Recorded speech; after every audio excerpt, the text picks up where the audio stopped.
All right, so I appreciate you guys being here. We haven't done this topic in a while. The last time I did this topic actually was 2006. So it's been interesting for me to go back and research everything that's changed since 2006. Not that we haven't been dealing with cybersecurity and dealing with viruses and that sort of thing. It's what we do day to day. A little bit about me. My name is Chip Reaves. I've been an IT consultant since 1989, technically. I've started 5 IT companies, including Clever Tech Solutions here in town, which I co-own with Scott Smith, sitting back in the back. You may know us by our other name, Computer Troubleshooters of Anderson.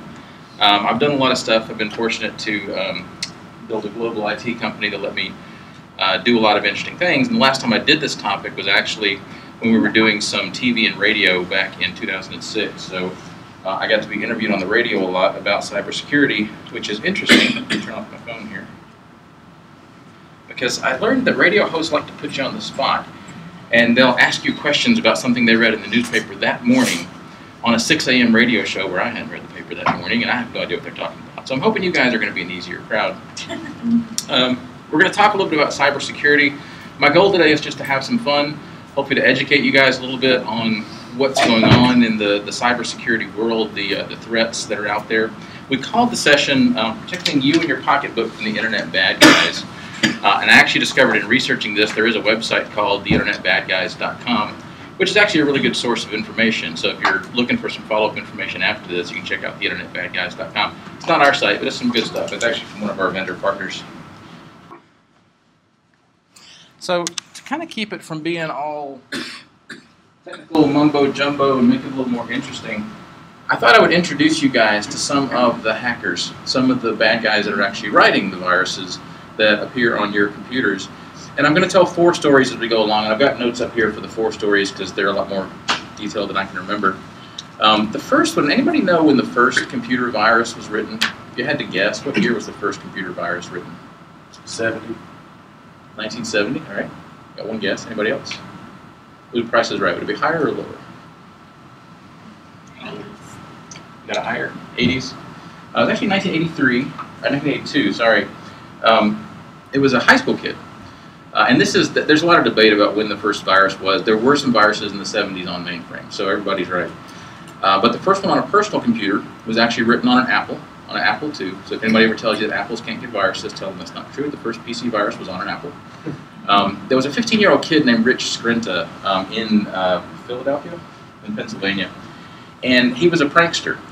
And he used to do things. His friends would bring over floppy disks. We had floppy disks. In case you youngsters didn't know what this is a floppy disk. This is what the internet used to look like. His friends would bring over floppy disks to share games and make copies of stuff. And he would put stuff on their floppy disks. So when they went home and stuck it in their computer, stuff would pop up. And it got to be where none of his friends trusted him, and they wouldn't bring their floppy disks over anymore. They wouldn't let him have their floppy disks. So he thought, how can I put something on their floppy disk without them knowing about it? And he actually was a pretty bright guy for 15. He worked out a way to essentially infect a floppy disk when it was stuck in a computer. It was the first of what we call the boot sector viruses. He made a little program called Elk Cloner, and all it did was his friend would take it back, and he was clever. It wouldn't do anything the first time he put it in. But on the 50th time he put it in, it would come up and it would show this little stupid poem called Elk Cloner. I didn't make a copy of the poem, but it's just a little stupid poem he wrote called Elk Cloner, and just gave a little message to his friends. And that was the extent of it. That was back in the days when viruses and hackers were just for fun. It was just something they would do to amuse themselves, to prove that they could. Things have changed. And today, it's all about the dollar. I used to do an exercise with a group where I would ask somebody, I would tell them I was going to do a magic trick, and I would ask if anybody had $1 that I could borrow. And some groups would offer right away, and some groups would not. Because I'd make it clear they were not going to get the dollar back. And some people are, pretty tight on their dollar, so they wouldn't let it go. But when the first person gave me $1, I would thank him, and I would hand him a $20 bill. Then I would hold up 2 more 20s, and I would ask who else would like to give me $1. How many responses do you think I got? People were pretty excited about making money. And my point with the exercise is just that we're all looking to make money. And viruses today, really viruses for the last 15, 20 years have really been all about making money. It's not for fun anymore. It's not for pranks. It's not for not for fun. Not just to prove you can. It's all about making money. And a lot of the viruses that we see, not all, but a lot of them are from young, talented programmers, often in other countries. There are some in the U.S. It's harder in the U.S. because we have a very good legal system, and if people get caught, they're going to go to jail. So most often this is coming from countries where the job opportunities are not so good, but the educational opportunities are pretty good, and where there's some of these 20, 25-year-old programmers sitting around with nothing to do, and they're looking for a way to make money. We're going to look at 3 of those groups over the next hour and a half or so, and all 3 of these happen to be in Russia. I didn't mean to give Russia a bad name. It is true that a lot of hackers do come out of Russia nowadays, just because there is kind of this perfect storm of a pretty good educational system, and especially a good educational system that emphasizes science and engineering, and there's not a great job market. So you have this kind of perfect storm of a lot of well-trained programmers who are, serving food or unemployed or whatever, and they're looking to do more. And what they find is that there's a lot of money in viruses. And not just viruses. There's a lot of money in being an internet bad guy if you're good at it. Because we're going to look at more than just viruses. So I want you guys to do an exercise for me. On the sheets that I handed out, there's a few blanks at the top where it says exercise 1. I want you to take just a few minutes. If you were one of those internet bad guys, if you were somebody that has some computer skills, that has some IT skills, and you're looking to make money off other people, if you're looking to make money off somebody like you, somebody like the people sitting around this table, how would you do it? How would you use your skills to make money off somebody else? I want you to list as many ways as you could think of, at least 3 or 4 ways you could make money off your internet bad guy skills. Does that make sense? We'll see what you come up with. So take just a couple of minutes. So let's see who had the most. Did anybody have more than 5? Anybody have 5? Okay, we got 1 5. Anybody have 4? A couple of 4s. All right. What kind of stuff did you put on your list? Anybody want to volunteer? Fish data, account information. Okay. I have phishing as well. All right. Fish account information. You guys are already using more technical jargon than me, but that's okay. It's something similar. They just get access to bank accounts and social security numbers, which is basically the same. Access to bank account. Yep, and then social security. I'd almost count that as a separate thing, because with the bank account you can get money. With social security you can fake an identity, which is a whole other realm. Credit card info. Credit card info. And get information that's critical to their use of their business, and either use it against them or threaten them with disclosure of it. That's a good point. I didn't put that one in the slides, but remind me to talk about that. Anybody else? I had a couple, Kathy does a grant for a still business ideas. And then I got really extreme and said hack Facebook account, social media, and kidnap the kids. Actually, for ransom. There are, I don't know if there's been any cases of kidnapping kids for ransom, but there have been cases of sexual predators and that sort of thing using Facebook accounts to figure out where your kids are. I used to do a program on cyberbullying, and one of the things we would talk about is we would kind of look at an account and how easy it is to figure out, okay, that's a picture of the kid at school, that's obviously Hannah, they go to Hannah, so Hannah lets out at 3:30, and we know they live on this part of town, so sometime between 3:30, and you can kind of track it out and figure out where the kid's going to be if you're that kind of person. So it can be a little scary on that side of things, but we're going to leave that alone for today. That'll be our next class. That'll be our next class. Robert mentioned stealing business ideas. Back in the 90s, when viruses were still more about pranks and annoyance than anything else, I had a client who was a military contractor. They actually made this clip for M16s and heavy weapons that would hold 100 rounds of ammunition as opposed to the 20 or 30 rounds they normally hold. And so the woman who ran this company, this was in Atlanta, her address list, her contact list, she sold to governments around the world. So whereas my contact list has John and Gayla and some others, her contact list had like the Prime Minister of Israel, the head of the Joint Chiefs of Staff. She had like all these army officers from countries all around the world. Well, she got a virus on her computer, and this particular virus did a couple of things. It would look for any documents on her computer that were labeled confidential or top secret, and it would then email them to people in her address book. So all of a sudden she calls me in because all of these Army officers around the world are receiving this document from her with her wholesale pricing list in it. She was not happy. Now there was no way for the hackers to make money off of it, it was just an annoyance, but we've come a long way since then. So almost everybody mentioned things related directly to money, and it's not really a surprise when you look at what's been in the news so much lately. The Target hack, the Home Depot hack, the JP Morgan Chase hack. Just this week we got information that Staples had been hacked.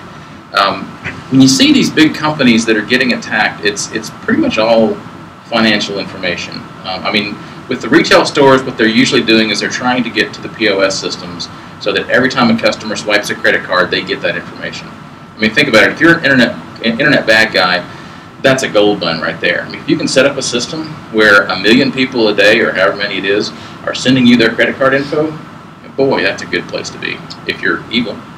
And so that's been a very high-profile target. It's something for us to worry about just because, you know, if we do shop at these stores, and let's face it, we pretty much all shop at these stores, there is a risk that our credit card information has been stolen. But really, for the most part, the risk isn't on us, right? Because if somebody does misuse our credit card, unless we miss it, the credit card company is usually going to reimburse us. Visa, MasterCard, Amex, Discover usually have policies where they're going to reimburse any fraudulent purchases. So the risk is really on the stores themselves and on Visa, MasterCard, Amex, and Discover. It's more of an annoyance for us. But what if you're a small business and customers find out that when they shop with you or when they do business with you, that their information is being stolen? I mean, especially in a small town like Anderson, the reputation damage alone can just devastate your operation. A couple years ago, Zaxby's got hit with a credit card breach. And it was a really big deal for them. I think it was only about 12 stores, but the Zaxby's over on East Greenville Street, where my family eats lunch on Sunday afternoons, was one of the ones that was hacked. And I actually know the guys that run Zaxby's, and that was a big deal for them because they were really worried that they were going to see a big drop in business, and they did. For a few months afterwards, they saw a significant drop in store sales. It eventually came back, just like Target and Home Depot and JCPenney and all the others that have been hacked, it eventually comes back. For a small business like most of us, it could put us out of business. So it's a little something we should take more seriously than the big guys should, even though we tend to think, well, they've got millions of customers, you know, I'm a small-time business, why would they want mine? Well, you'd also think these are probably better protected than ours are too, so maybe we're easy pickings. What I'm also going to show you today, though, is there's a lot of ways they can make money off of us that don't involve direct finance. So we're going to talk about 20 different ways, 20 different ways that hackers can make money off of you. And we call it the 20 faces of computer evil. I gave it a nice Halloween. So the first one is spam. Has anybody ever received a spam? I've never had anybody say no to that. Spam, although it's not as lucrative as it used to be, it's still a multi-billion-dollar market. The interesting thing about spam today is the people who are sending the spam are making money from the advertisers, either by charging a fee. It's usually along the lines of $80 per million spam sent, or in a lot of cases they're partnering up. They're saying, look, you've got some fake pharmaceutical pills, I'll sell your fake pharmaceutical pills through my spam network in exchange for 20% of your sales, or whatever. So it's still a lucrative market, but to pull off those kinds of deals, you need to be a big spammer. So what we've seen, just like in a lot of other areas of life, the small spammers have pretty much been shut out. The spammers have become bigger operations, bigger, more professional, more organized. A lot of times they're tied to mafia. A lot of times this is a pretty organized criminal organization. The thing with spam is, if I decided I was going to go into the spamming market, and I set up my computers over on East Greenville Street to start sending out spam, it wouldn't be an hour before John at Charter would have my account shut down, because they would see tens of thousands of emails going out from my account and shut me down. That's what Charter does. That's what every internet provider does. So I can't do it that way. And there's really not, for a while there were some rogue internet providers in different parts of the world that would let that happen, but they can't really do that anymore, because once other internet providers figured out that, hey, you know, Telco Romania is putting out this spam, they're just going to cut ties with Telco Romania. So what the spammers have to do is they have to send spam from a lot of different places. Instead of sending 1 million messages from one computer, they want to send 100 messages from 10,000 computers. Well, guess what computers they use? They use our computers. When you've got a virus infection on your computer, one of the most common ways that they're using your computer is to use your computer to send spam. So people come to us all the time and they say, well, my computer's running slow. Well, the reason it's running slow is because in the background it's pushing out, not a huge amount, but it's pushing out 1,000 spam messages a day, which slows your computer down, but it's also causing a lot of aggravation for your friends and neighbors and whoever else. It's also causing a lot of aggravation for Charter because the internet service providers, a huge amount of their infrastructure has to be in place just to handle spam. There was a time, and it's come down some since, but there was a time in the late 2000s, around 2008, 2009, when 95% of the email traffic in the world was spam. So if you think about that, if you think about 95% of the equipment at Charter, the routers and the cables and the telco switches and everything else that they had to buy was just being used to push spam around, that's a huge waste. And it's a cost to us because Charter has to charge us more money to have this equipment in place just to support the spam. So that's one way they can make money off of us, is by using our computer as part of that spam network to push the spam out. I'll tell you another hacker story relates to this. Anybody ever heard of the virus called SoBig? It was in 2003. It was big news for a little while in 2003. It's an interesting story. It's a group of hackers. We don't know exactly who. We have a pretty good idea, but we don't know exactly who. Created a new virus, it's technically a worm, called SoBig. Came out in January of 2003. And over the first 9 months of 2003, there were actually 6 different versions. SoBig A, B, C, D, E, F. At one point, it was in August, SoBig was so popular. I mean, when SoBig F came out, 50,000 computers were infected the first day it came out. China reported that 30% of their internet traffic, not just their email, 30% of their internet traffic was emails being sent by SoBig. There were hundreds of thousands of computers all around the world, a lot of them in the US, that were infected and were being used to send out spam. Read the story so I don't forget my details. According to some estimates, over 20 million computers were infected. SoBig caused over $50 million in damages. It briefly shut down entire companies, including Air Canada. Air Canada had to cancel all flights for 2 days because SoBig shut down their servers. In November of 2003, Microsoft offered a cash reward of $250,000 for leading information leading to the capture of the SoBig author or authors. But to this day, the money's never been claimed. Nobody's ever been able to figure out who did it. We have a pretty good idea because there was a company that professionally sends spam. Not in the US, obviously, it'd be illegal. But there's a company in Russia that makes a tool that's used for sending spam. And the sales of this product coincided with the rise of SoBig. So they would come out with a new product, and then SoBig would come out with a new virus. And what's happening, we think, is that SoBig was being used to distribute the spam from this tool called SendSafe. We estimate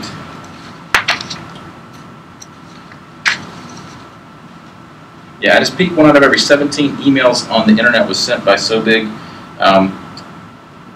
If we assume that they were charging $80 per million emails, then the creators of SoBig in those 9 months made about $4.8 million in 9 months.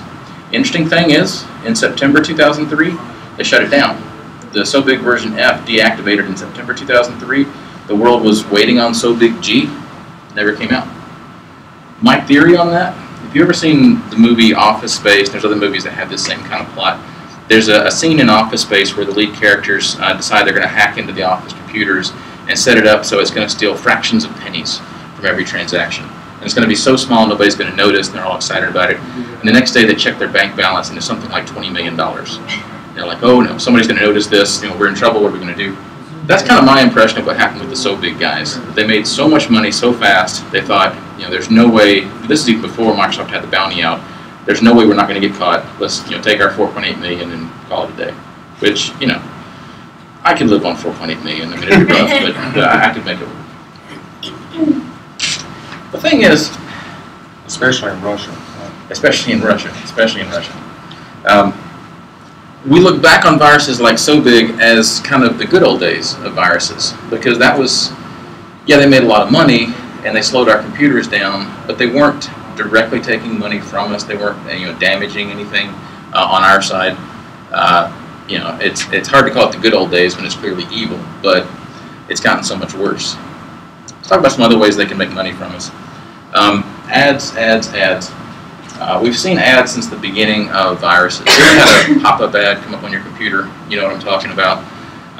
When ads started to lose their charm in the last few years, they started using fake alerts instead. Because you can pop up an ad that tells somebody to buy an antivirus product, but how much better if you pop up a thing that says, I have a slide of it here. Chip actually had that same thing happen with a company. I hate to say where it was at, but the lady in her office, they actually weren't in that day, but it was a little girl at the front desk, and she had a thing to pop up that said, to be protected, click here. She didn't know what to do. Well, it wasn't F security thing, so she checked the box. Well, I started getting phone calls asking me, did I send her something? And I said, no, I didn't send you anything. Well, long and the short, that they called it in time, because whenever they walked in the office, they had enough sense, to call. But yeah, that actually happened. It was a pop-up, and we get it literally every single day. Every single day we see computers in our shop. We have a shop over on 81, where they got infected, most likely from this. And part of the way you can see they're infected is they're getting these kind of ads. We'll talk about this a little bit later, but this also becomes the way they make money. Is if you get one infection, they're paid by other malware writers to bring along other infections. So this is a place where they start. And for most people, if it comes up and says, spyware detected, you need a security update, or you need this antivirus definition update, most of us can't tell. We don't know any better, and so most people we're going to choose yes. It's a very clever way of getting infections on our computer. And what's happening really is there's actually two things going on here. There's a virus on your computer that's showing the ad, and they're being paid by the people who make whatever it is you're about to click on. So every time you click, that first virus writer is getting paid. The second virus is then getting on your computer, and they can do whatever they want to do from there. So it becomes, we very rarely see a computer with one virus. We see computers with dozens, we've seen thousands, we've seen tens of thousands on the same computer. So if you see that, you've already got the virus. If you see that, you already have one virus, at least one virus. And if you click on it, you're going to download more. And I've always heard, somewhere I heard, if you click on the no, you still like clicking. Is there a safe place to get rid of that? And this may be off the study. No, it's good question. Is there a safe way to get rid of that without clicking on it? Generally speaking, the red X in the top right corner is safe. Generally speaking. And I say generally speaking because sometimes they'll fake that and they'll put a different red X that's actually a button. But generally, if it's a Windows box and it has the red X in the top corner, then it's safe to click on it. Bottom line is, if you see this, you know you've got something going on. You need to talk to your IT guy or run your virus scanner, run your malware scanner to see what's on there and get it off. Because you wouldn't see that unless you already have a virus. Generally true. Now, you can get pop-up ads from websites. Generally not mainstream websites, but if you're on a smaller website, then they might be paid to show pop-up ads. Most browsers block those kinds of ads, but there are ways of getting them through. So it might be that this is coming from the website that you're on, but more often than not, it's something that's already on your computer. Is there any pop-up ad that's safe? If you see a pop-up ad, there's no, even if there's no legitimate pop-up ads, or is there? I mean, there's no non-annoying pop-up ads, but the pop-up ads that come from websites are safe in that they're not on your computer and they're not going to infect your computer. If you get an ad for Geico Insurance that pops up behind the website that you're on, that's probably legit. Especially if it's an ad for something mainstream. If it's Geico Insurance or Microsoft or whatever, if it's a company you've heard of, then you're probably fine. If it's an ad for antivirus with no name, that's a really bad sign. If it's an ad, obviously, for any kind of pharmaceuticals or for casinos or gambling or whatever, then that's not legit. The other big one we see most often is search redirection. If you ever go to a computer and you try to go to Google and it goes to a search engine that looks like Google, but it doesn't actually say Google, or it might even say Google. Notice this one actually says enhanced by Google. That's a big problem. If you think about it, Google is a multi-billion-dollar company, and almost all of their profits on a percentage basis come from search. People who go to Google and search for things, Google makes money off the ads that it shows alongside the search. So there's a lot of companies out there, and what's funny is a lot of these creators, and there's dozens of them, this is one of the biggest ones called Conduit, a lot of the creators rationalize that they're in the same business as Google. Well, Google's making billions of dollars, we're making millions of dollars, it's the same. We're in the same business. Well, no, if you're installing something on a person's computer so that when they try to go to Google, you're taking them to search.conduit.com, or when they try to search something on Google, you're showing ads on top of the Google ads, that's not legit. And there's a lot of people doing that, there's a lot of money making doing that. And again, just like the pop-up ads, if you're seeing that, it means you've already got at least one infection on your computer, and now it's trying to bring down more. Because really, when you see the search results for a lot of these, they're not very good, and a large number of the results that they're showing are other infected websites. So there's more opportunities for them. Because again, Search Conduit, it's free. You don't pay anything to have this crappy piece of software on your computer. They're going to make money by charging the people who you're clicking on down here. So a lot of those are illegitimate, because who would want to voluntarily advertise on a malicious search engine? We see this pretty much every day too. I mean, we fix 5 to 10 machines a day. I guarantee you one of them has Search Conduit or Web Steroids or Cool Web Search, or there's a billion of these things. Now, YJAM comes with that conduit too. What's that? YJAM, for some reason, comes with that one.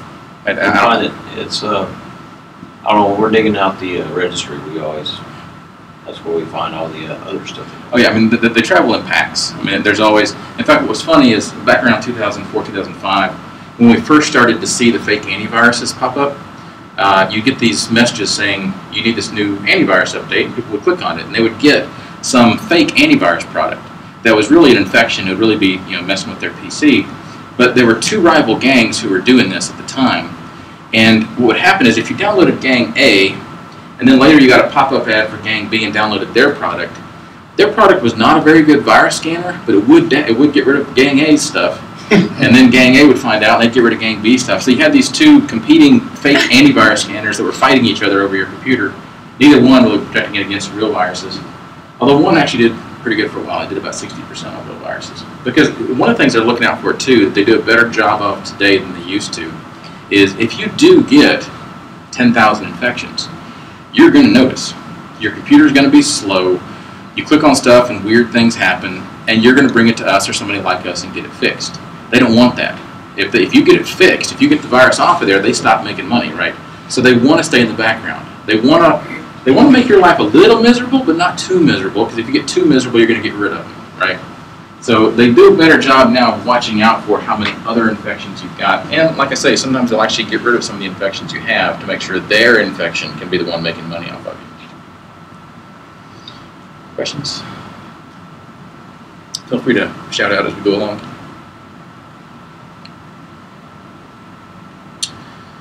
Anybody ever heard of Koobface? This is another hacker story. Koobface is the one that I did a lot of talking about on the radio a few years ago. It was the first popular virus on Facebook. Koobface is an anagram with Facebook. Around 2008, 2009, if you're on Facebook, you started to get these weird messages from your friends on your Facebook wall that would say things like, LOL, I can't believe it's you in this video, were you drunk? And have a link to the video. Or that they would say, oh man, you were caught on this security camera, you're going to lose your job, link to the video. Or things like, just my home video, I can't fall asleep after watching this video, check out this girl on TV, I'm so embarrassed for her. They did a really good job of what's called social engineering, where they tried to come up with quotes that were alluring enough that you think, well, it might be a virus, but I don't want there to be webcam footage of me out there somewhere drunk. I better check on this just to see. And it was huge. It was huge. So 2008, 2009, when the user clicked on the link, they go to a special site that pretends it's trying to play the video and then says they need to update their Adobe Flash. And of course, you click on the link to update your Adobe Flash, and you're downloading the Koobface virus. But what's cool about Koobface is the guys who wrote it were very smart, very evil, very smart. And they would look at your computer and they would make an inventory of what you had. High-speed internet connection? Check. Has he been to any banking websites recently? Check. Facebook, Twitter, MySpace accounts? Check, check, check. And whatever you had, it would report back to its command servers and wait for instructions. And the command servers would tell it what to do. Now, at that point, and this is fascinating to me, Koobface really could have done what we talked about and looked for your bank account information, looked for your password information, looked for your social security number, but it didn't, because the guys who wrote Koobface thought that was wrong. They weren't going to do that. But instead, what they would do is they tied your computer and hundreds of thousands of other computers into what's called a botnet, where all of these computers are, we call them zombie PCs. They're still working, you're still using it, but it's now under the control of a command server somewhere. And the interesting thing about Koobface was the command servers rotated very often, so internet companies like Charter would try to shut them down and it would move on to another one. This is very common with most viruses nowadays, is that's how they do things. Their command servers are constantly changing.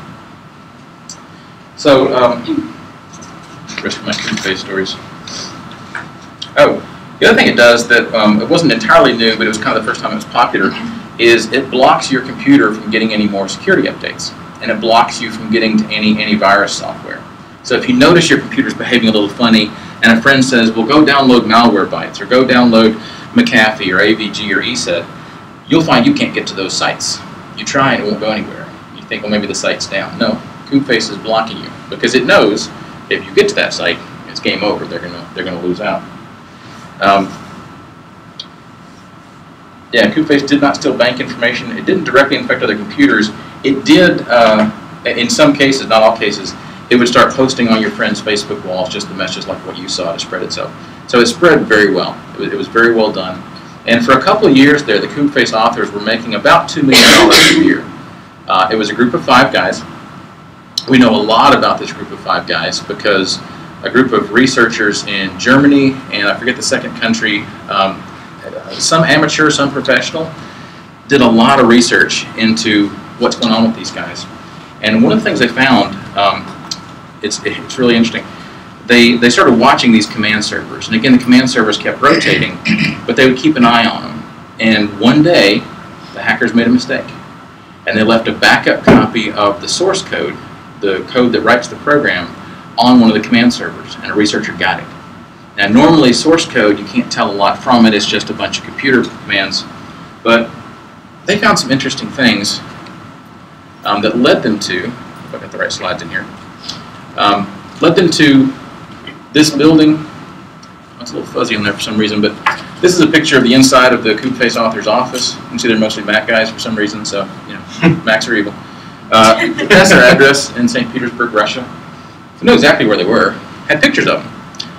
And part of the way we found it out was in that source code, I don't know, it's kind of too blurry to see, there was a line in the source code. These guys were doing so well, making so much money, that in the source code, they put a little routine that would send a text message to 5 Russian mobile phones every day with how much money the virus had made that day. Except one of them backed out. This little line right here means that one of them decided he didn't want to get the text message. Maybe he got tired of seeing how much money he was making. I don't know.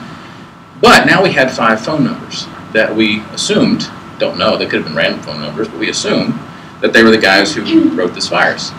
So the researchers started digging around and digging around and digging around. Well, they found an ad for somebody selling a BMW in St. Petersburg, Russia, that said call Anton, and had that phone number, had one of the 5 phone numbers. And then they found another ad for somebody selling kittens. Also Anton, also the same phone number. It's called the Car and Kitten Trap. It's a classic. No, it's not really. It's the first time I've ever heard. Doing some digging around, they found more about Anton. They found his social media sites. They found that he liked to upload pictures to Flickr. And on Flickr, they found a picture of the BMW back when he first bought it. It says, "My little beauty."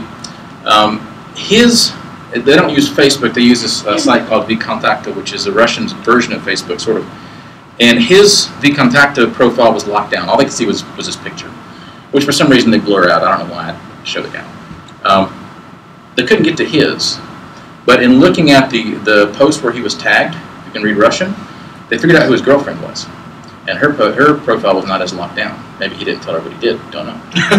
So they go to her profile, and they find all these pictures of him and her and the 4 others going on vacations in Mali and Greece and Rome and all these exotic places, living the high life off the $2 million a year we think they were making from Koobface. Now what Koobface was doing is it was doing all the things we talked about so far. It was doing spamming, it was doing pop-up ads, and it was doing search redirects. And that's what they felt was okay. They actually wrote a note inside one of the versions of the virus to security researchers one year saying, look, stop chasing us, we're not doing bad things. We're not going to steal bank information. We're not infecting other computers. We're just sending out spam. There's nothing wrong with that. Go away. We disagree.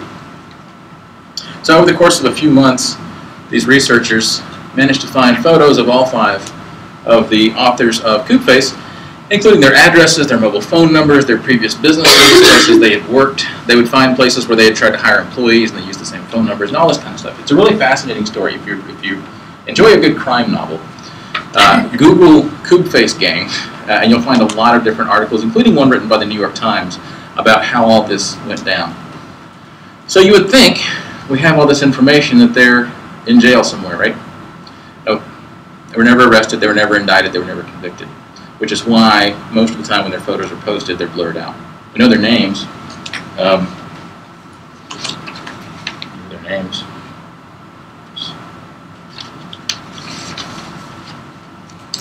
Anton Korochenko is the guy with the BMW and the kittens. Stanislav Avdyeko is the leader, we think. Alexander Koltishev, Anton Korochenko, Roman Koterbach, and Sviatoslav Polachuk. Easy for me to say. All based out of St. Petersburg, Russia. They're all in their 20s, except for Stanislav. Stanislav was actually born in '63, so he's 5 years older than me.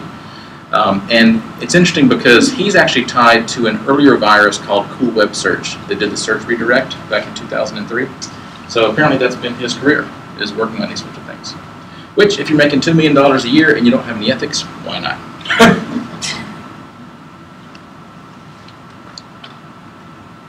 And things still got worse. So some other stuff that viruses can do to make money: contact harvesting. They can look through your contacts and send that information to other hackers, or not send it, sell it to other hackers.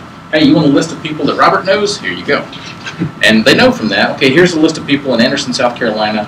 They're, they know a lawyer. They're probably semi, middle class, affluent. Here, send them bulk mail, send them spam, do whatever you want to do. A little bit of money in that.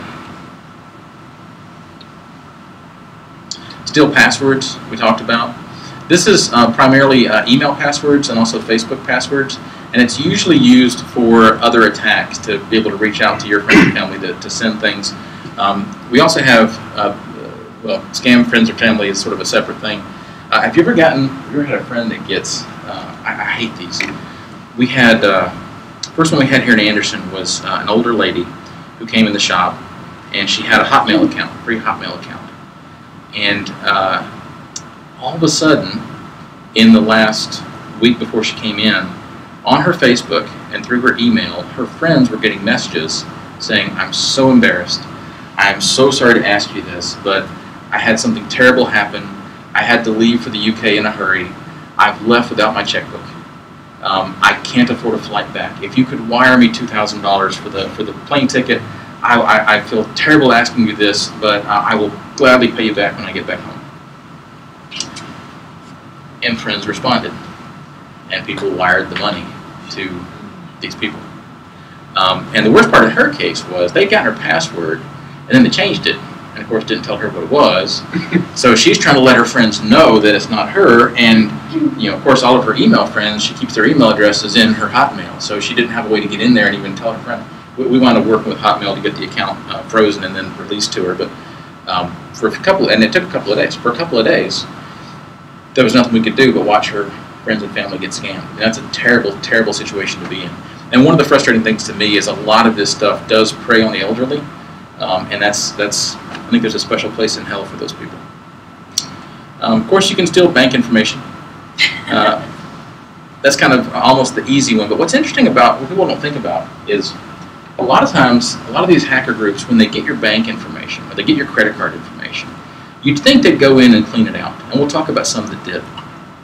But a lot of times what they'll do is they'll set up a recurring transaction where once a month they take $9.45 out of your account. And they call it internet fee, internet subscription. Or some do as little as $3.18. And so you get your credit card bill and you think, oh, I don't remember $9.45, but if I got to fix it, I got to be on hold with Visa for half an hour, and it's not worth $9.45 for that, so I must have just signed up for something and forgot it, and they move on. And so these guys get thousands, tens of thousands of credit cards where they're taking $9 a month and just sitting back letting the money come in. But don't think that just because you don't see a giant amount on your credit card or bank statement that you're safe. Look for the little stuff too. Hey, Jim. Yes. My wife's grandmother passed away May 7th last year, and she was a retired school teacher.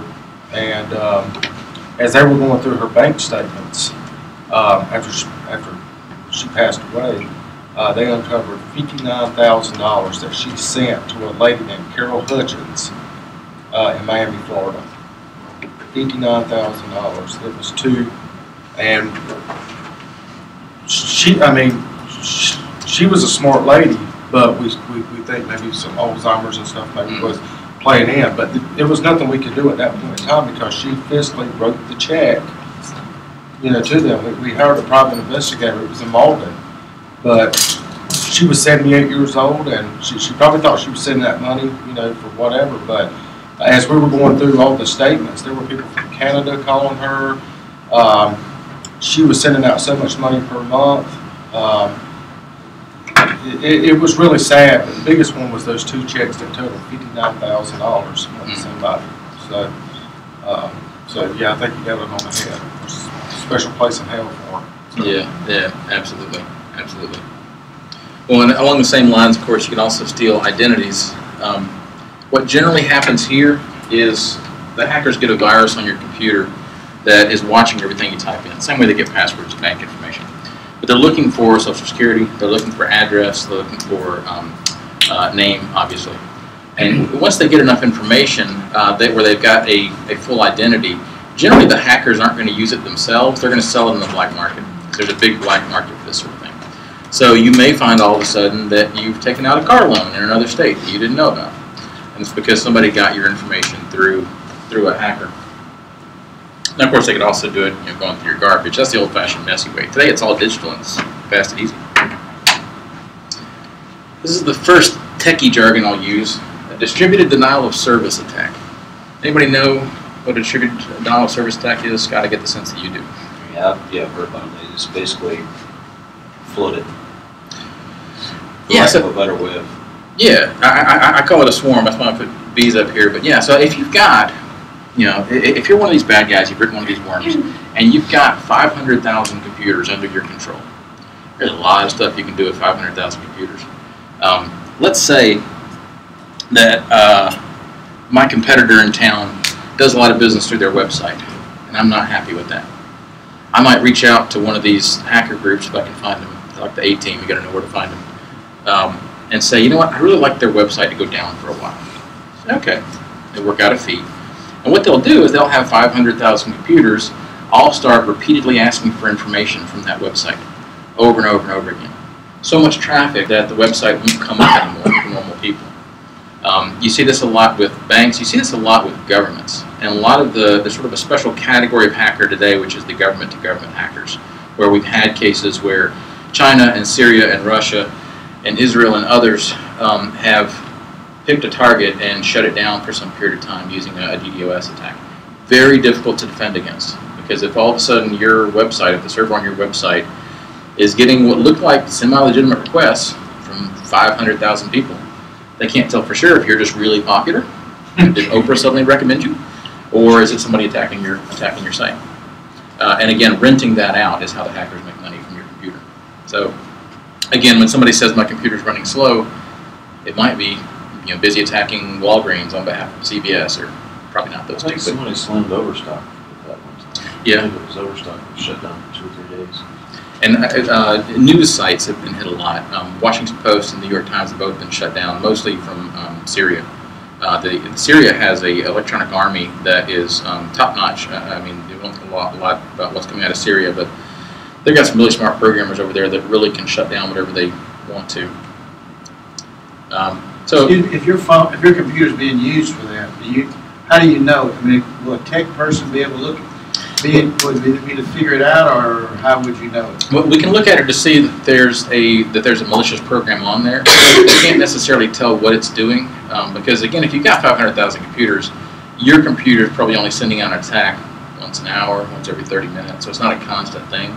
And they try to do it in a way that you won't notice. Because the last thing they want is for you to go, man, this computer's so slow, I'm going to take it to computer troubleshooters and let them fix it. Because then it's game over, they've lost one of their bots. So they want to take it easy on you. They want to use your computer, just for a few emails an hour, a few attacks an hour, a little bit here and there. And so we can't necessarily see, it's not like your computer's busy attacking right now, we can see it going on for 5 minutes. It's going to be for a second. It's like Amazon. Amazon shut down ping requests. So if you type in ping space Amazon.com, you send them 4 packs of data and they send you 4 packets. Well, 500,000 people doing that. Of course, Amazon can handle 500,000. 500 million, they could. It would shut down service. Yeah, so the frustrating thing for us computer guys is a lot of the ways we used to check and see if servers were online is by pinging them. A lot of servers won't respond to pings anymore because that's how DDoS attacks used to work. Now they use other protocols mostly, but. So again, once you've got those 500,000 computers, there's a lot of stuff you can do with your botnets. You can rent it out, and there's rental rates. It's something like a nickel a minute or something for a 100,000 user botnet. And there's actually a black market with pricing for this stuff, and it's crazy. I'm not that deep into it to know the pricing, and don't ask me how to get to it. I don't know, but Bitcoin mining is new. This has been around for the last year or so. There's a couple of new ones. This is one of them. Do you guys know what Bitcoin is? Yeah. It's a digital currency. So we have dollars, and Russia has rubles, and Mexico has pesos. Canada has weird dollars. Bitcoin is a digital currency, and it's actually tradable at some banks. So you can trade your Bitcoins for dollars.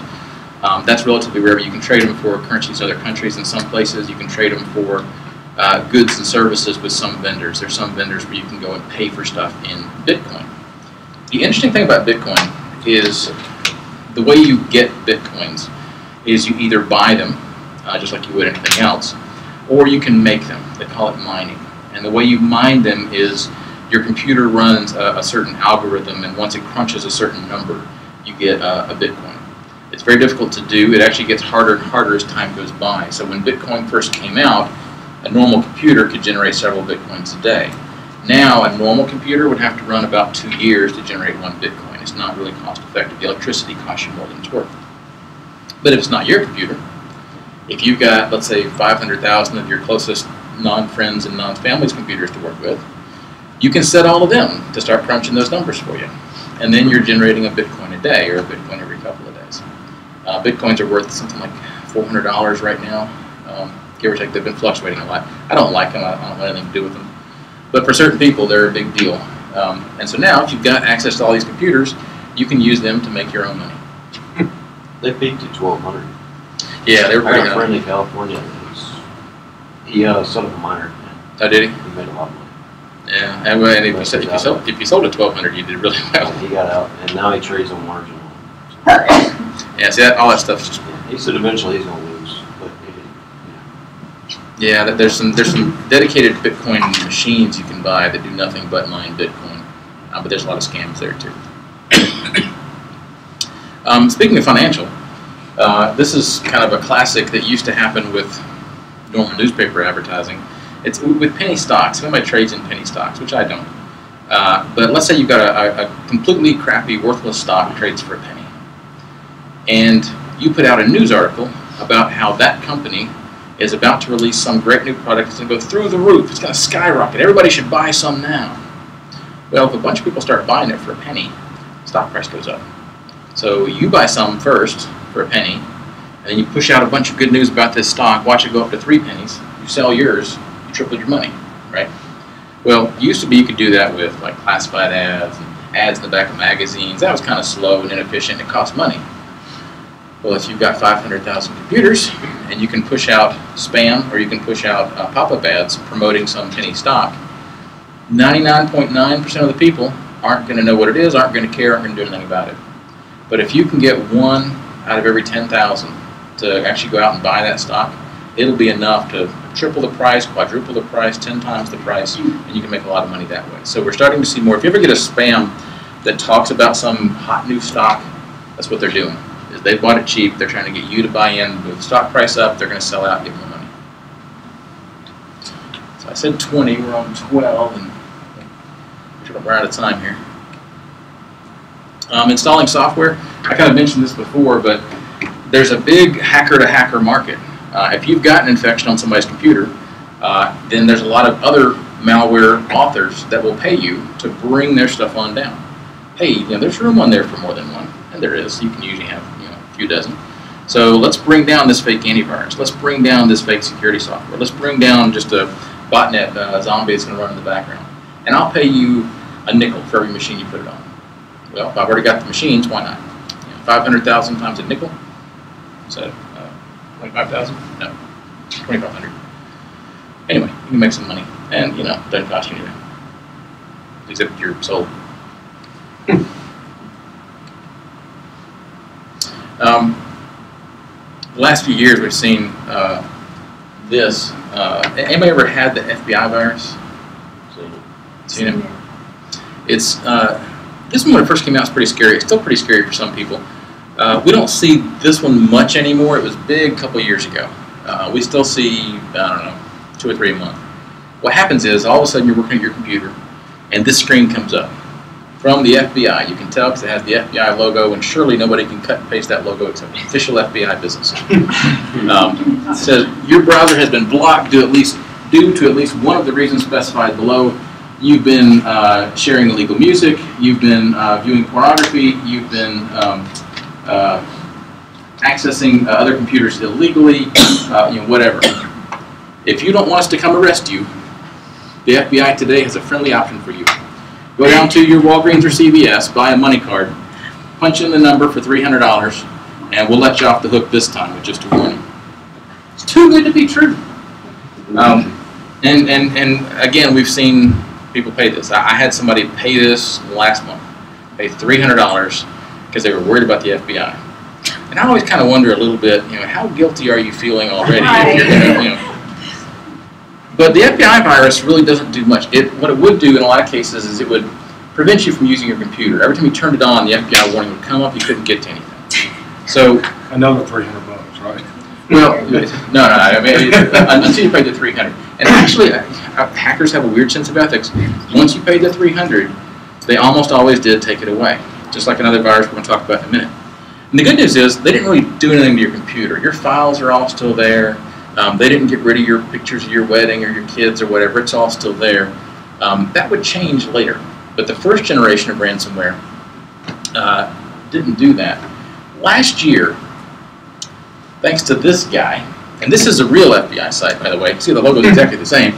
But on the FBI's most wanted list is Evgeny Mikhailovich Bogachev.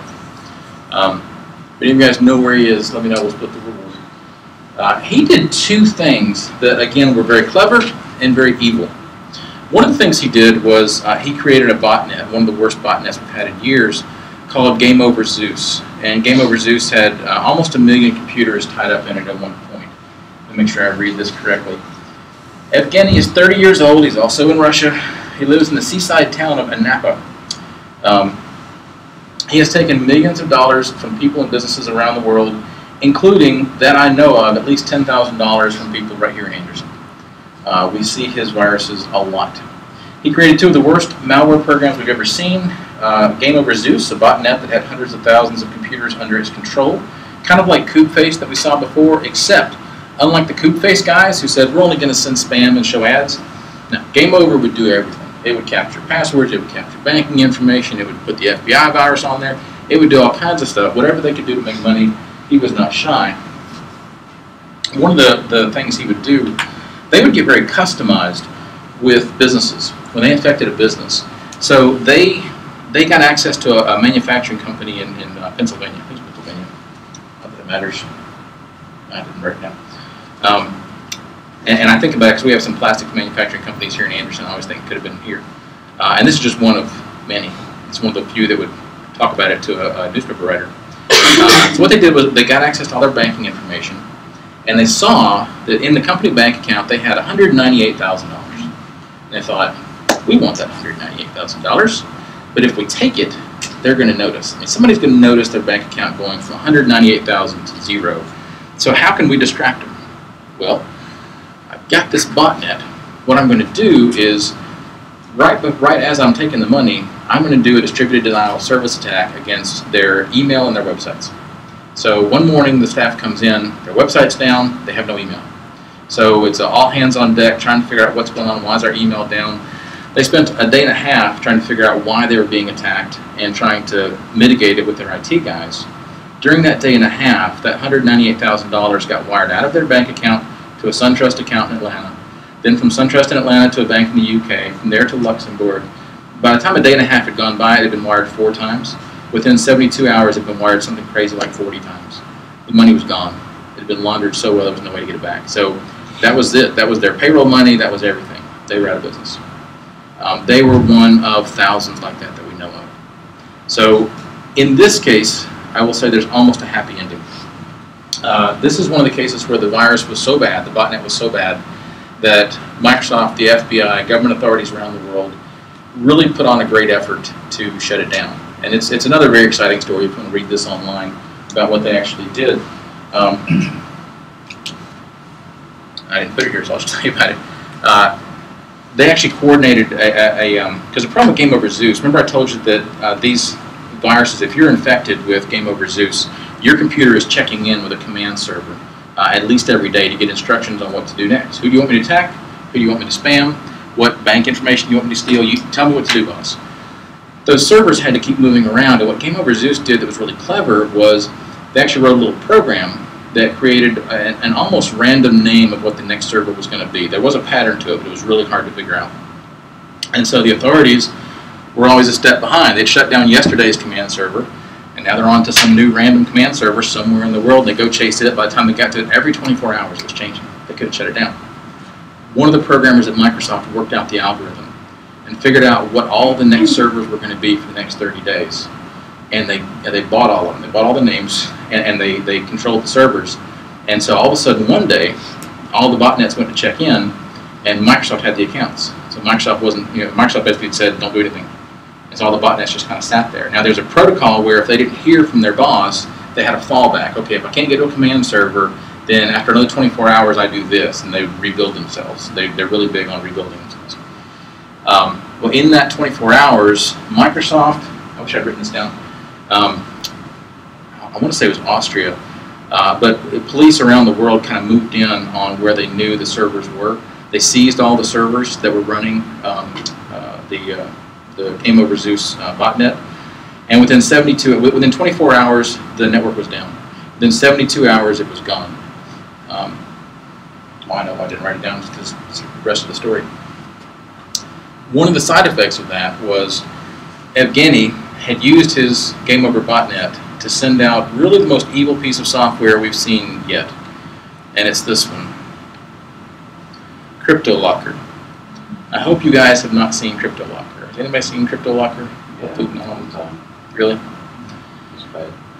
Yeah, Cryptolocker is basically the bad guys saying, let's stop beating around the bush. I want your money. You've got money. You're going to give me your money. And here's how I'm going to do it. I'm going to plant a virus on your computer. Over the course of a couple of days, it's going to encrypt every file on your computer so that you can't access it. And when I pull the trigger, it's going to pop up this screen and tell you your files are hostage. Your computer is hostage. All your business documents, all your spreadsheets, all your accounting databases, all your wedding pictures, all your pictures of your kids, all the music you've bought, whatever. It's all mine now. I'll give it back if you pay me $300. This has hit millions of people. I mean, it's not just individuals. There's companies, police departments, which kind of amuses me, but there's all kinds of companies who have been hit with Cryptolocker, and really you've got a choice. You give up all your files, or you pay the criminals $300, and it is a tough choice. The best solution is if you have a backup. If you have a backup, then it's up to date. Then you don't have to worry about this. You just don't pay the money. You wipe your machine. You put your backup on, and you're fine. In that situation, they don't ever take your file. They don't ever take your files. They just have them encrypted. They have them encrypted with Defense Department grade encryption that would take the most powerful computer 5,000 years to unravel. It's, believe me, myself and pretty much every IT guy on the planet has been trying to find a solution to this for a year and a half. We had that happen, and we had a backup. The only problem with the backup is the backup was incremental, not thing, and so our IT person had to go back each day and recreate it, and every now and then we got all our files back for 10 years. Anything past 10 years, we're not sure about. Yeah. But luckily we had a backup. And that's now we back up every day. Which is good. Which I mean, and most places we're backing up. and that's kind of the good news. Is once you're burned once, you get a lot better at it. But the ones I hate to see are the people who. I mean, we get some businesses that get it. We had a real estate agent recently that had it, but or people, just ordinary people who don't have a backup, and like all their kids' pictures growing up are on there, all their wedding pictures are on there. Yes, ma'am. So I think I might have missed something here. When you say that they're encrypting files, who is they?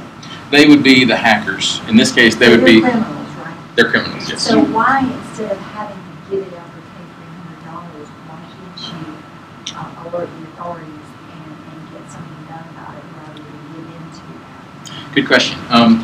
So the way they've got it set up is nobody knows where they are, supposedly. There's no, but all the people that I'm naming, there's no actual proof for most of them. We just have a lot of strong feelings about it. I mean, we have a lot of evidence, but they've never been indicted. Actually, Evgeny has been. That's why he's on the FBI most wanted list.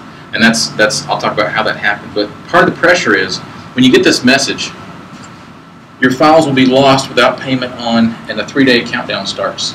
You get 72 hours. And after the 72 hours is up, they delete the key that they have to unencrypt your files. So if you don't make a decision in 72 hours, it doesn't matter if you pay them the money at that point. The weird thing to me, hacker ethics, if you do pay the $300, almost every case that we know of, they have unencrypted the files, which is weird. And we haven't seen, I always suspected that they would come back and ask for more money later. We haven't seen that happening either. But they use these green dot cards that can't be traced, so you don't know where the money's going. They're very clever. They're very clever. Very evil, very clever. So this is why Microsoft and all these government agencies moved in. Let me, 230,000 individuals and businesses got infected with Cryptolocker last year, including police departments and government agencies. 230,000 that we know of paid the ransom to get their files back. So multiply 230,000 times 300. That's more math than I can do, but that's more money than I made last year. So the FBI and an unprecedented alliance of global authorities found a solution. They reverse engineered the algorithm. They worked out where Cryptolocker command servers are going to be in the next few days. On May 7th in the Ukraine, they seized the computers believed to be the headquarters of both Game Over and Cryptolocker. On May 9th, they began shutting down the servers around the world, what the FBI did. By May 10th, Cryptolocker was disabled. No more Cryptolocker infections. It did cause a little bit of a problem because if you had Cryptolocker, you suddenly couldn't unencrypt it. But it's better to kill the snake. By May 10th, Cryptolocker was disabled. By May 12th, 300,000 infected computers were released, and for 2 months, Game Over and Cryptolocker were wiped from the planet. It was a big headline in a lot of the IT news back then. This was June of last year, June of 2013. But wherever there's money and evil, it's going to rise back up. And just like a bad Friday the 13th movie, Game Over came back to life in August. We don't know if it's the same people or if somebody else took the code, but it came back to life. It's not as big as it was. And now there's a new version called Crypto Wall that we're seeing. It has not been as prevalent yet as Cryptolocker, but it's just as evil and just as problematic. So the threat is not gone. Unfortunately, this is one of those things where once one hacker does it, and the other hackers see, hey, that's a good way to make money, you're going to see a lot of folks doing it. Let's get away from viruses for a minute. There's other ways they can make money off of you.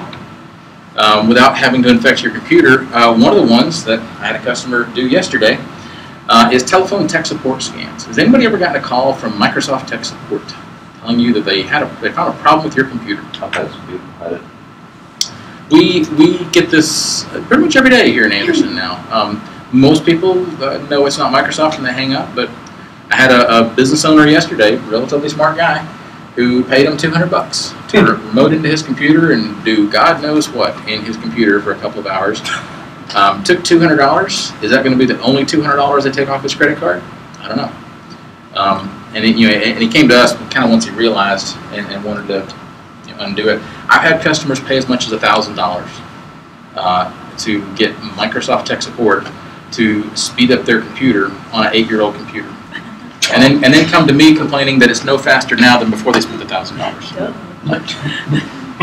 I could have told you that if you hadn't spent $1,000. The only fun thing about these is if you go to YouTube and type in telephone tech support scam, it's almost become a little cottage industry now of people recording their tech support calls with Microsoft or AOL or whoever it is, and recording them and putting them on YouTube. And it's funny, these tech support guys get really angry and really vulgar sometimes too. But it's something. Just for the record, Microsoft will almost never call you unless you submitted a ticket first, and neither will AOL, IBM, Dell, anybody else. If somebody calls you at random and tells you that they have seen that your computer is running slowly, just hang up. Oh, the botnet that you were just talking about, mm-hmm. It was $69 million. That's pretty good. I could live off that. And for a while, I'd have to get a job eventually. Yeah, it's crazy, and especially, I mean, these guys do it for a couple of years and then wind up retiring on the beach somewhere. And unfortunately, the nature of a global society is the laws are difficult to enforce in other countries. Russia, in particular, has not been particularly enthusiastic about enforcing them. They have cracked down on some, and there are some scammers that are in Russian jails. But it's a weird situation. Craigslist scams. This is one that I was introduced to a couple of years ago when I got hit. Didn't lose any money, but there's a lot of people who are looking at things that you're advertising online, either on eBay or Craigslist or wherever, and thinking of creative ways to make money from your ad. So, for example, a few years ago, I married an Anderson girl, moved up here. I used to live in Atlanta. My condo in Atlanta is still down there, and so I rented out. And so a couple years ago, my renters were moving out. They were grad students. They graduated. And so I was going to rent it out again. I had to add Craigslist to rent it out. I get this very nice email from a guy in the UK whose daughter is coming over to study. Not too surprising. I'm near a college. I'm near Emory University. My pictures look fantastic. That's exactly the kind of place that she wants to live. Here's a photo of her. That's a little odd. But here's a photo of her. And can we rent your condo? So, fine. I said, here's the application. He didn't send back the application. I sent him a few times. He didn't send back the application. But he did say, I'm going to go ahead and send the application and a deposit. I'm going to have it sent from one of my U.S. customers. It's a little weird. Okay. So a couple days later, now my deposit, I should say, is I think it's $800 or whatever it is. A couple days later, I get a FedEx envelope from Brewster Academy in New Hampshire, which is a legitimate place, and a check on a Brewster Academy bank account for $3,200. And so I emailed the guy. I'm already pretty suspicious anyway, and I said, we got this check, but it's $3,200. He said, my client made a mistake. If you could, go ahead and deposit that check, and if you could wire me back the difference. Here's my bank transfer information. I said, well, okay, sure, we'll do that. And actually I had some fun with it because, I mean, obviously I kind of figured out pretty quick that it was not legit. But a lot of people don't. So I called Brewster Academy. It took me a really long time to get a hold of somebody. I kept leaving messages. Finally, I talked to this woman, and she said, we get so many of these phone calls. Somebody a few years ago stole one of our checkbooks. He keeps using the account number, and we get these calls several times a day. And I told her about it, and I said, does anybody ever fall for it? She said, yeah, I think a lot of them do it, and they get mad at us. And they come. So people do fall for it. In his case, I told him that I'd wired him the money, and I made up a fake Western Union number. And I kept sending it to him, and he had my cell phone because he would text me. And he would text and say, I'm at Western Union, and the number's not working. I said, oh, I made a mistake. It's a 0, not a 1. Put a 0 there. Okay. He'd go and try it. He'd come back. It's still not working. Oh, you know what? I made another mistake. I tortured him for a few days. That's the most I could do. Since then, I've learned from a lot of my friends, also in the same area, that they've gotten the exact same thing. And I think, I never actually confirmed, that one of my senior citizen friends actually did wire him the money. So again, a lot of these scams prey on the elderly, which again, there's a special place in hell for those. And you'll see it with almost anything you do. You'll get all kinds of responses from your Craigslist or other online ads to people trying to find new and creative ways to get money from you. This is a brand new one. I had never heard of this one before until last week. And the only place I know it's happened is here at Anderson. I'm sure it's happened in other places too. And it's one of those where I'm like, you know what? This is pretty creative, but still evil. I'm not going to say who, but there's a car lot here in town that sells collectible cars, Corvettes and old Buicks and Chevys from the 50s and that sort of thing. The kind of thing that a normal person wouldn't buy when they're shopping for a car, but a collector would. And the kind of thing that a collector from out of state would be very interested in browsing the internet trying to find. So this particular car lot had a website, but not a very good one. And most of their sales, I think, were on eBay Motors and that sort of thing.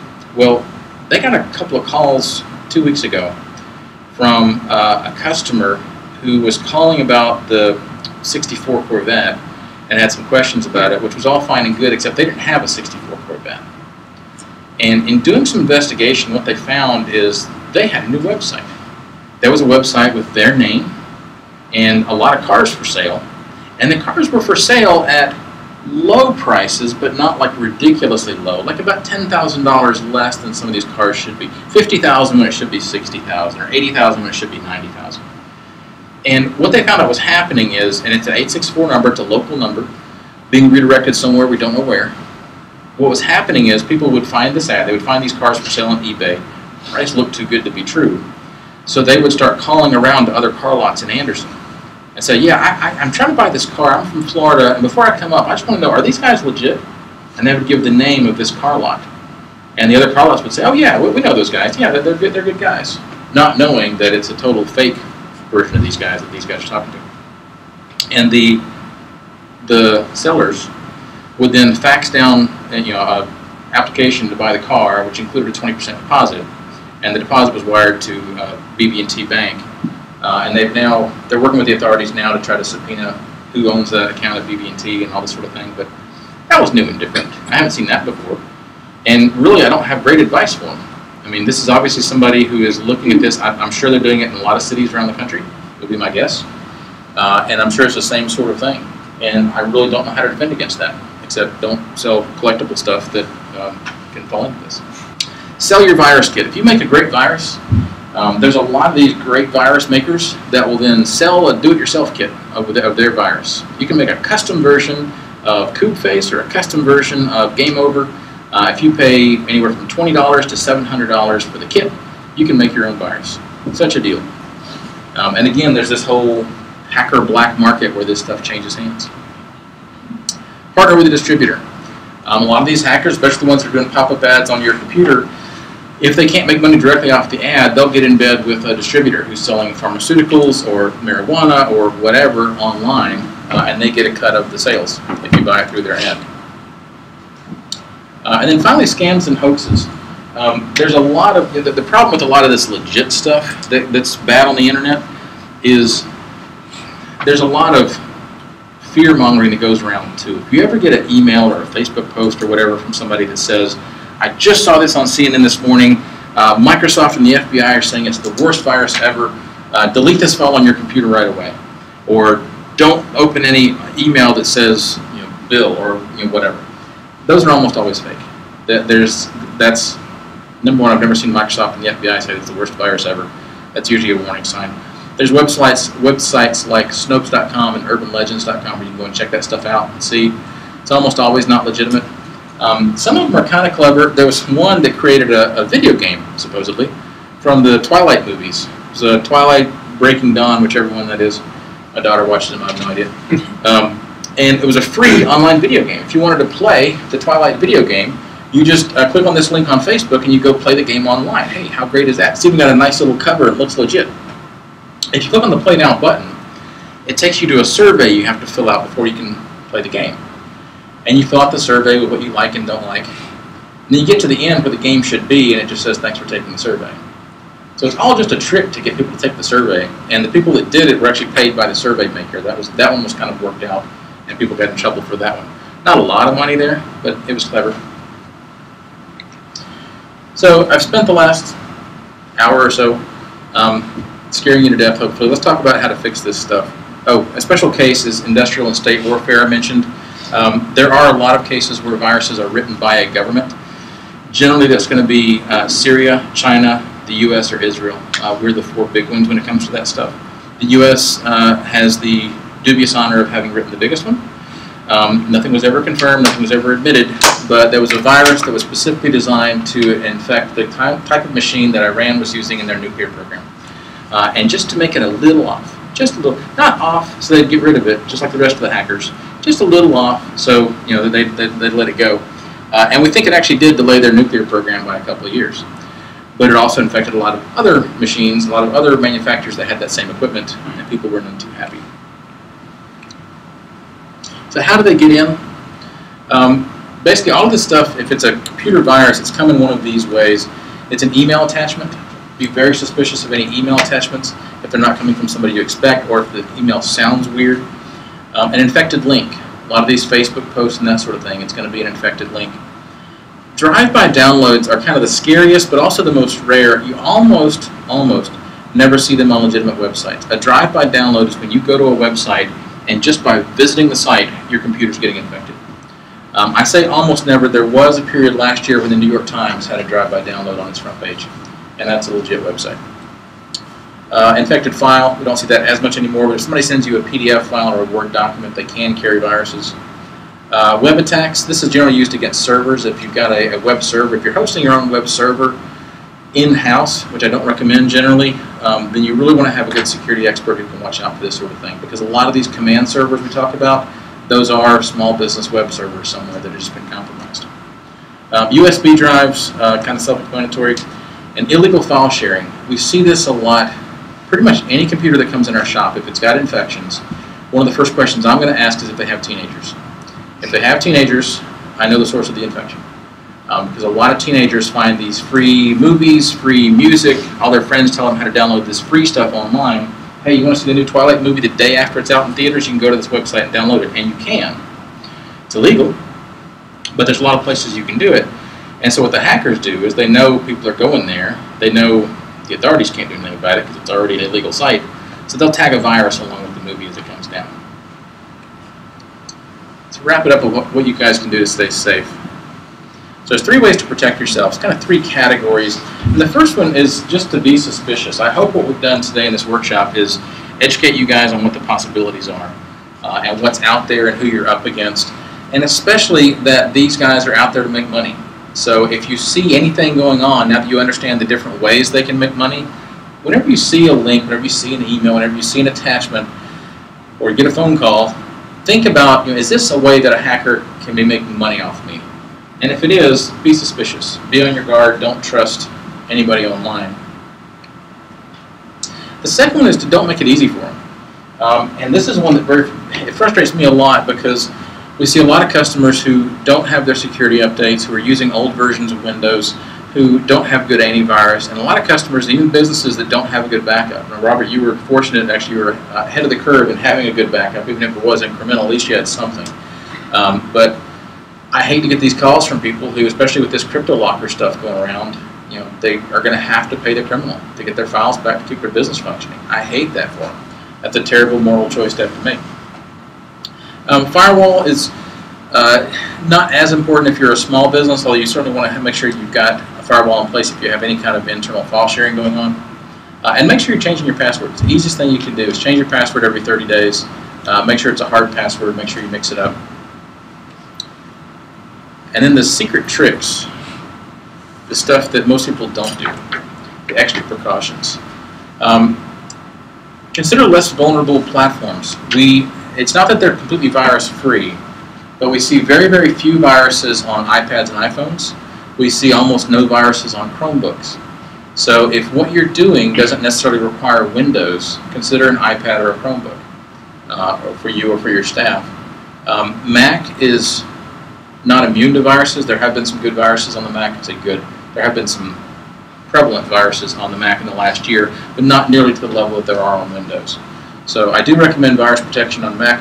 I also recommend virus protection on Android devices if you have an Android phone. There are a lot of Android viruses out there. Google has done a better job of clamping down on that, but there's still a lot more than there should be. And it's not, there's a lot of free good ones out there. I use ESET on the Android, it works pretty well. Would that software be available on, like, on internetbadguys.com? Would there be a link to download that? Or yeah, I forget who runs that site. I think it actually is ESET. So whoever it was, I forget who it was, but whoever it was, I respect it. So whatever software they're offering is good. Anti-malware. Antivirus is one product. Anti-malware is usually a separate product. If you want to be really safe, I would look at an anti-malware solution. We use Malwarebytes Pro. There's a free version and a paid version for that. One of the biggest things I can recommend is DNS filtering. It's something that most people don't do. It's kind of a techie thing. But a lot of this stuff that happens because your computer, through a link or through an attachment or through a website, is downloading a malicious package.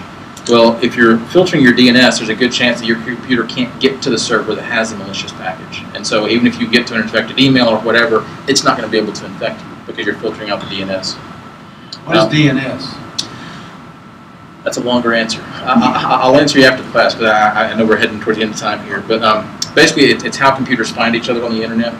So one website might actually be pulling information from 20 different servers. And if there's an infection on there, then what DNS filtering will do is it's going to block all the servers that are not legit. So it'll, more often than not, block the server that's sending down the So DSN filtering is a software. It's actually a setting more than anything else. It's a service. It's like Yellow Pages, kind of. Yeah, yeah. It's an easy way to. Yeah, so if you imagine the Yellow Pages as having infections on every third page, DNS is kind of a filter. You look at the Yellow Pages through that don't let you see the infected pages. It's a weird. The biggest provider for that is a company called OpenDNS. It's opendns.org. They have a free version and a paid version. Google also has a free version of DNS filtering. It's a setting that you're going to have to change on your computer or on your router to make it happen. But it's number one, if it keeps you safer, it also makes your computer faster more often than not. Because no offense to Charter, but by default, your computer uses, if you're on a Charter connection, which little plug for John, we do always recommend Charter connections because they are the fastest ones around here. But if you're using Charter's DNS, Charter's not really in the DNS filtering business. It's not what they do. And so if you swap out Charter's DNS servers for Google or OpenDNS, you're going to see a speed improvement and you're going to see more protection on your PC. And if you're not sure how to do it, ask us or ask your IT guy. We can show you how to do it. 24/7 health monitoring. This is something that we do and most IT companies do now, and that's we have a dashboard we look at where we can see all of our client machines and we can see if they're infected. We had a problem this week where all of a sudden the infections went through the roof, and it was wound up being kind of funny because we have a doctor's office where she works part-time here, part-time for another practice in Greenville, and they monitor her laptop, and so we don't have our software on it. We don't have our protection software, we have our monitoring software. And it's her laptop that all of a sudden had 5,000 infections that pushed our needle way over. Last thing I would say is two-factor authentication. If you have any service that you're using, especially a bank, investment house, anything that involves your money, you want to enable two-factor authentication. They almost all provide it now. What that means is one-factor authentication is your password. You log into the website with your username and your password and you're in. Well, that means that if somebody figures out your password because they've got a virus on your computer or whatever, they can get to your banking information just as easily as you can. Two-factor authentication means there's a second piece in place. It might be that when you go to log in, they send a text message to your phone. You have to enter a code. It might mean that there's a fingerprint scanner on your computer you have to use. With the new Apple devices, that's becoming a lot more common. That new Apple Pay that came out this week, it pretty much has built-in two-factor authentication because you have to use the fingerprint scanner on the phone or the iPad to use it. So that'll be interesting to see how that evolves. Just came out a couple days ago. And that is my talk. Questions? How do you protect because I have an Apple phone, Mhm. so a lot of stuff that I do is no longer on my laptop or my PC. A lot of times it's on my phone because I'm always on the go. Mhm. So what are some ways other than the what did you say? The DNS filter? Yeah. What are some other ways to protect? On an iPhone, I'm sure I'll regret saying this at some point. There's so few threats on the iPhone right now. Apple's done such a good job of really locking down that ecosystem that I don't have any recommendations for extra software. The only recommendation I would have is just be aware of suspicious stuff. If you see weird stuff happening, let somebody know. But we've not seen any significant infections on iPhones or iPads. They do exist, but I haven't seen any that were problematic, unless you're doing something weird. The only serious ones out there are if you're really getting into your device and you're jailbreaking it, or you're doing what's called side loading, where you're loading the software yourself. That can bring in some stuff, but most people don't do that. So if you're using it normally, you're on an iPhone or an iPad, you're fine. On an Android device, Android is becoming, although I use an Android device myself, but Android is becoming popular with the malware writers because it is a lot easier to infect than Apple is. Like I said before, Google has locked it down a little bit more, but not nearly to the point that Apple has. And so I do recommend on an Android device that you have antivirus. And the flip side of that is it also means that you need a faster Android phone. You see the big expensive ones, the Galaxy S5 and the Galaxy Note and the LG and the HTC One. All of these are quad-core processors. They're going to be fine, relatively fine. But if you get some of the less expensive ones that only have a single-core or dual-core processor, for them to run the virus protection and be a phone and run their stuff, they're going to bog down. So you'll see them get a lot slower when you put virus protection on there. So it's another case of, it's a good idea to buy a faster Android phone. And the good news right now is because it's still kind of a young marketplace, most of the Android virus protection is free. I use one from ESET. Just look for it in the Google store if you have an Android device, and it's easy to do. I appreciate you guys being here today. I appreciate Charter Business for sponsoring. If you guys haven't met John, please feel free to meet him. And if you don't have Charter, get with me. Yeah, definitely. They have some new stuff coming up next year. Say no to slow. And Charter is smarter.